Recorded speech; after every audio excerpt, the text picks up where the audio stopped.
جس دن یہ یقین آ گیا نا تمہیں، پھر دعا کا مزہ ہی اور ہوگا، پھر اللہ کی محبت کا انداز ہی اور ہوگا. کام ہو جائے تب بھی یا اللہ تیرا شکر، کام نہیں ہو تب بھی یا اللہ تیرا شکر. اچھا پھر دعا تو ہم سارے ہی مانگتے ہیں نا، اللہ کو تو ہم سارے ہی پکارتے ہیں. پکارنا کیسے ہے، اس کے طریقہ کیا ہے، اللہ سے دل سے کنیکٹیویٹی کیسے کرنی ہے، توجہ اللہ، اللہ کی طرف توجہ کیسے کرنی ہے، اور پھر ہماری مشکلیں کیوں نہ آسان ہو جائیں. اے میرے پیارے اسلامی بھائیوں، ابتحال یہ ایک بڑا مشکل لفظ ہے، مگر آج اس کی تعریف سمجھ لیجئے. بڑی کمال کی تعریف ہے کہ ایک اصطلاح ہے ابتحال. اس کے معنی ہے دعا میں گر گڑانا، ہاتھوں کو بلند کرنا، پوری توجہ سے اللہ پاک کی بارگاہ میں عرض کرنا. یہ ہمارے آقا علیہ الصلوۃ والسلام کی پیاری سنت ہے. اس لیے اللہ پاک کے حضور گر گڑا کر پوری توجہ کے ساتھ دعا مانگنے کی عادت بنائیں. ایسے دعا مانگیں گے تو انشاءاللہ برکتیں نصیب ہوں گی. اور ہمارے اسلاف تو کس طرح اللہ کو غم میں یاد کیا کرتے. اللہ اکبر. ایک بار ابو الحسن سری سقطی رحمۃ اللہ تعالی کا واقعہ، آپ کی خدمت میں ایک مرتبہ آپ کی ایک پڑوسن آئی اور عرض کرتی کہ اے ابو الحسن، رات میرے بچے کو سپاہی اٹھا کر لے گئے اور وہ اسے بڑی تکلیف دیں گے، آپ کچھ کیجئے، میرے بیٹے کے لیے سفارش کیجئے. پڑوسن کی فریاد سن کر سیدنا ابو الحسن نے کیا کیا، جانماز بچھائی یا کھڑے ہوئے اور خشوع و خضوع کے ساتھ نماز شروع کر دی. اب پڑوسن کہہ رہی میں ان سے سفارش کرانے آئی ہوں، بچہ میرا جیل میں ہے، پتہ نہیں کتنی پٹائی کریں گے اس کی، اور یہ حضرت نماز پڑھنے پہ لگ گئے. اچھا نماز بھی آپ نے بڑی طویل نا، مزیدار خشوع و خضوع سے پڑھ رہے ہیں. اچھا جب کافی دیر ہو گئی نا تو وہ عورت کہتی حضرت جلدی کریں، میرے بچے کو قید میں ڈالا ہوا ہے وہ، اور اس کی تکلیف پہنچائیں گے. آپ نے جلدی نہیں کیا، آپ نے سکون سے نماز پڑھی، اور جب نماز سے سلام پھیرا نا تو کہا اے میری بہن، تمہارا ہی تو معاملہ حل کروا رہا تھا، تمہارا مسئلہ ہی تو حل کر رہا تھا. ابھی آپ نے کہا تو پڑوسن بھاگتی ہوئی، اس کی بچی بھاگتی ہوئی، امی گھر آ جائیں، بھائی آ گیا واپس، بیٹا گھر آ گیا. آپ نے کہا میں وہی تو مسئلہ حل کر رہا تھا، جدھر سے حل ہونا ہے ادھر آپ نے رجوع کر لیا. یہ طریقہ بتا دیا ہمیں. پرابلم ہونا وضو کریں اور 2 رکعت صلاۃ الحاجات پڑھیں. ہاں اللہ کے پاس، یا اللہ تیری بارگاہ میں آ گیا ہوں، جو پرابلم ہے، آپ کی رپورٹ غلط آ گئی ہے، آپ کی ڈاکٹر کہتا ہے پرابلم ہے، آپ کو جناب کوئی قرضے کا مسئلہ آ گیا ہے، کوئی بھی پرابلم، مال خراب ہو گیا ہے، 2 رکعت پڑھیں. کسی کے پاس پہلے نہ جاؤ، پہلے اللہ کے پاس. اللہ بھیجے گا آپ کو، اللہ آپ کے پاس راستے بنائے گا. آپ انشاءاللہ نماز پڑھیں، اللہ کو پکاریں، آپ کو انشاءاللہ ایسا راستہ سجائی دے گا کہ کام سارے سیدھے ہو جائیں گے. قرآن پاک کی ایک سورت ہے سورہ انبیاء. اس مبارک سورت میں کئی انبیاء کرام کا تذکرہ ہے. اس میں بالخصوص انبیاء کرام کا یہ وصف بھی ذکر ہوا کہ اللہ پاک کے پیارے نبی اللہ پاک کی بارگاہ میں دعائیں کیسے مانگتے تھے، کیسے دعائیں کرتے، اور کوئی بھی مشکل آتی تھی تو اللہ کی طرف رجوع لاتے، توجہ اللہ کرتے، اور گر گڑا کر بے قراری کے ساتھ اللہ رب العالمین کی بارگاہ میں دعا مانگتے. سبحان اللہ. حضرت نوح علیہ السلام، آپ نے 950 سال تک لوگوں کو اللہ کی طرف بلایا. اب یہ بڑا ان کی زندگی جو ہے نا بڑا خوبصورت ہمارے لیے میسج بھی ہے. 950 سال میں آپ کو پتہ ہے کتنے لوگ ایمان لائے؟ کم و بیش 80 لوگ ایمان لائے. کدھر 950 سال اور صرف 80 لوگ ایمان لائے. اس میں بڑا درس ہے ہم سب کے لیے کہ اللہ کے نیک بندوں کو بعض اوقات اچھے کاموں میں تکلیف آتی ہے، ہمت نہیں ہارنی ہوتی. ہم تھوڑا سا کوئی نیکی کا کام کریں، کوئی ساتھ نہ دے، بندہ کہتا ہے میں تو کچھ نہیں کرتا، نیکی کا زمانہ نہیں ہے بھائی، میں تو اللہ کے لیے کر رہا تھا، کوئی ساتھ ہی نہیں دے رہا، فلاں نے تو دل توڑ دیا، فلاں نے ساتھ نہیں دیا. ارے اللہ کے بندو، یہی تو امتحان ہے. آپ استقامت، آپ کا کام کرنا ہے. ہاں تعداد کو نہ دیکھیں، اللہ کی رضا کو دیکھیں. 950 سال میں لوگوں نے بات نہیں مانی. پھر آپ نے اللہ کی بارگاہ میں جب دعا کی کہ لوگ حضرت نوح علیہ السلام پر تشدد بھی کرتے، برا بھلا بھی کہتے تھے. ایک تو تھا ایمان بھی نہیں لا رہے تھے، اور پھر مارتے بھی تھے، تکلیف بھی دیتے تھے. اللہ تبارک و تعالیٰ کی بارگاہ میں جب دعا کی نا تو اللہ نے قرآن میں فرمایا فَاسْتَجَبْنَا لَهُ فَنَجَّيْنَاهُ وَأَهْلَهُ مِنَ الْكَرْبِ الْعَظِيمِ. اللہ فرماتا تو ہم نے اس کی دعا قبول کی اور اسے اور اس کے گھر والوں کو بڑی سختی سے نجات دی. اللہ سے دعا مانگی، باقی قوم کے لیے طوفان آیا اور وہ قوم اس طوفان میں غرق ہو گئی. اللہ نے بڑی تکلیف سے حضرت نوح کو نجات دی. کیوں؟ آپ نے دعا مانگی، آپ نے اللہ سے بات کی. حضرت نوح علیہ الصلوۃ والسلام کی اس دعا کے نتیجے میں کفار پر کیسا سیلاب آیا کہ سب برباد ہو گئے۔ اسی طرح حضرت ایوب علیہ السلام پر آزمائش آئی تھی نا، آپ پر طرح طرح کی بیماریاں بھی تھیں، آپ کے بچے بھی دنیا سے چلے گئے، آپ کا کاروبار، آپ کا مال سب برباد ہو گیا۔ اللہ اکبر، آپ نے اللہ کو کیسے پکارا، اور یہ دعائیں کتنی مقبول ہیں کہ قرآن میں موجود ہیں، بلکہ اس کو تو یاد کر لو، کیا ترجمہ ہے، آنسو آ جائیں گے آپ کی آنکھ میں۔ حضرت ایوب کہتے ہیں انی مسنی الضر وانت ارحم الراحمین، اس کا ترجمہ سنو کہ بے شک مجھے تکلیف پہنچی ہے اور تو سب رحم کرنے والوں سے بڑھ کر رحم کرنے والا ہے۔ اگر تکلیف پہنچے تو کیوں دنیا کو پکارنا ہے، کیوں دنیا والوں کے پاس جانا ہے، چلو نا اس کے دربار میں چلتے ہیں جس سے تکلیف دور کرنی ہے۔ حضرت ایوب علیہ السلام نے رب کو پکارا نا، انی مسنی الضر وانت ارحم الراحمین، یہ وہ دعا ہے جو قبول ہے، یہ وہ دعا ہے جس کے صدقے میں حضرت ایوب کو شفا بھی دی گئی اور ساری مال دولت اولاد واپس عطا کر دی گئی۔ اگر آپ بھی کسی پریشانی میں ہیں، آپ بیماری میں ہیں، آپ قرضے میں ہیں، آپ مصیبت میں ہیں، آؤ نا رب سے حضرت ایوب کے انداز میں دعا مانگتے ہیں نا۔ اچھا، یہ دعا اللہ نے ہمیں سکھانے کے لیے تو قرآن میں عطا فرما دی نا کہ میرے بندو میرے دربار میں مانگنا ہے تو یوں ہی مانگ لو جیسے میرے نبی نے مانگا ہے۔ اللہ اکبر۔ علماء کہتے ہیں یہ بڑی دلاسا دینے والی دعا ہے، یہ بڑی مشکلوں کو ٹالنے والی دعا ہے، یہ تکلیفوں میں کام آنے والی دعا ہے۔ ترجمہ تو دیکھو نا، یعنی اللہ کے سامنے اپنا مسئلہ پیش کر دیا آپ نے کہ بے شک مجھے تکلیف پہنچی ہے اور تو سب رحم کرنے والوں سے بڑھ کر رحم کرنے والا۔ اے اللہ بیمار ہوں، اے اللہ پریشان ہوں، اے اللہ قرضے میں ہوں، کہو نا رب سے مجھے تکلیف پہنچی ہے، مجھے ستاتے ہیں لوگ، مجھے تکلیف دیتے ہیں، مجھے پریشان کرتے ہیں لوگ، اور تو سب رحم کرنے والوں سے بڑھ کر رحم کرنے والا۔ اور جب آپ نے دعا کی تو دعا کیسے قبول ہوئی، یہ بات بھی رب نے قرآن میں ارشاد فرمائی سورہ انبیاء میں، فَاسْتَجَبْنَا لَهُ فَكَشَفْنَا مَا بِهِ مِن ضُرٍّ وَآتَيْنَاهُ أَهْلَهُ وَمِثْلَهُمْ مَعَهُمْ رَحْمَةً مِّنْ عِنْدِنَا وَذِكْرَىٰ لِلْعَابِدِينَ۔ اللہ قرآن میں فرماتا تو ہم نے اس کی دعا سن لی، تو ہم نے دور کر دی جو تکلیف اسے تھی، ہم نے اسے اس کے گھر والے اور ان کے ساتھ نہیں اور عطا کیے، اپنے پاس سے رحمت فرما کر، اور بندگی والوں کے لیے نصیحت ہے۔ حضرت یونس پر کیسی آزمائش آئی تھی، کوئی سوچ سکتا ہے کہ مچھلی کے پیٹ میں ہمیں تھوڑی سی پرابلم آئے ہم بے قرار، بے چین، شکوے، شکایت؟ ارے نبی ہیں، کائنات میں انبیاء سے بڑھ کر کسی کا مرتبہ نہیں ہے، کوئی غوث، کوئی ابدال، کوئی کتب کسی صحابی کے مرتبے تک نہیں پہنچ سکتا، یہ مرتبہ صحابہ کا، مگر کوئی صحابی کسی نبی کے مرتبے تک نہیں پہنچ سکتا، یہ انبیاء کا مرتبہ۔ یہ ترتیب یاد رکھا کرو۔ اعلیٰ حضرت نے تو ایک شعر میں پوری ترتیب بتا دی نا۔ خلق کون ہیں؟ ہم لوگ ہیں، عام لوگ۔ خلق سے اولیاء، اولیاء سے رسول، اور رسولوں سے اعلیٰ ہمارا نبی۔ ہمارے آقا تو سب سے اعلیٰ ہے نا، مگر انبیاء کی بات کمال ہے۔ اور انبیاء میں کون ہے؟ حضرت یونس علیہ السلام، مچھلی کے پیٹ میں کیسی تکلیف، زندہ رہوں گا کہ نہیں، باہر نکلوں گا کہ نہیں، اندھیری غار، نظر بھی کچھ نہیں آ رہا، مگر وہاں بھی اللہ کو پکارا انہوں نے۔ اللہ قرآن میں فرماتا ہے فَاسْتَجَبْنَا لَهُ وَنَجَّيْنَاهُ مِنَ الْغَمِّ وَكَذَلِكَ نُنْجِي الْمُؤْمِنِينَ۔ اللہ قرآن میں فرماتا اور تو ہم نے اس کی پکار سن لی اور اسے غم سے نجات بخشی، اور ایسی ہی نجات دیں گے مسلمانوں کو۔ بلکہ بڑی پیاری دعا یاد کر لو آج، حضرت یونس علیہ السلام نے جو مچھلی کے پیٹ میں تھے نا، جو دعا مانگی تھی نا، علماء کہتے ہیں وہ دعا پتہ ہے کون سی تھی؟ جس کو آج ہم آیت کریمہ کہتے ہیں نا، لا الہ الا انت سبحانک انی کنت من الظالمین۔ یہ چابی ہے، ہاں یہ مصیبت کے تالے کی چابی ہے، یہ کمال کی دعا ہے۔ اور یہ آپ نے دعا کی اور اللہ نے مچھلی کے پیٹ سے آپ کو نجات عطا فرما دی، پھر سے قوم بھی عطا فرما دی، سرداری بھی عطا فرما دی۔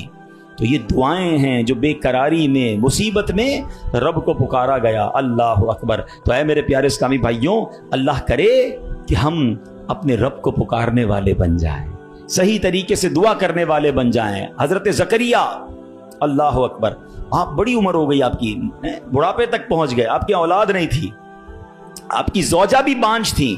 آج کل ڈاکٹر کہہ دیتے ہیں نا کہ اولاد نہیں ہو سکتی، ہم ڈاکٹروں کی بڑی مانتے ہیں۔ ارے ڈاکٹر کچھ بھی کہہ دے، ان اللہ علی کل شیء قدیر، میرا رب جو چاہے وہ کرنے پر قادر ہے۔ اپنی آنکھوں سے دیکھا ہے، آپ نے بھی دیکھا ہوگا، کسی کو ڈاکٹر کہتے ہیں جناب کوئی مرض نہیں ہے، 100% فٹ ہے، 2 دن بعد دنیا سے چلا جاتا ہے۔